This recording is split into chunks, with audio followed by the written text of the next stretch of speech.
Assalamualaikum warahmatullahi wabarakatuh. Anda rindu mendengarkan kajian-kajian dari ustadz-ustadz kita dari Aceh? Kunjungi channel YouTube Maulizul Akbar NAT.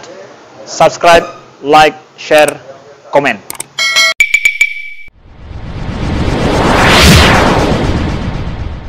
Kalau waktu duhur habis, kita terlambat, maka yang ada cuma mengqadha solat duhur. Sudah habis waktu duhur, kita nggak sempat lagi lakukan solat Jumaat. Maka ketika masuk waktu asar, kita solat duhur dengan niat qadhaan. Yang qadha Jumaat nggak ada. Tapi kalau waktunya di ujung masih ada sedikit, tapi nggak ada lagi jamaah, nggak ada lagi yang bisa kita bersama untuk melakukan salat Jumaat, maka tidak juga ada salat Jumaat.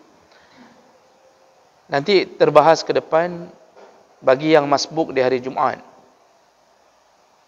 Itu berbeda dengan salat yang lain. Kalau salat yang lain datang ke rakaat berapapun masih dihitung penyambung salat.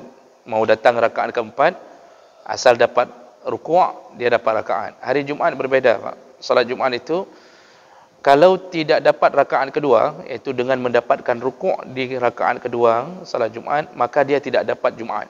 Bukan tidak dapat rakaat lagi, tidak dapat Jumaat. Di situ dia harus berniat untuk salat duhur. Bisa dipahami apa? Kita datang masbuk nih. Pas kita datang, imamnya sudah bangkit dari rukuk rakaat kedua. Kalau dapat rakaat pertama, aman, masih dihitung Jumaat.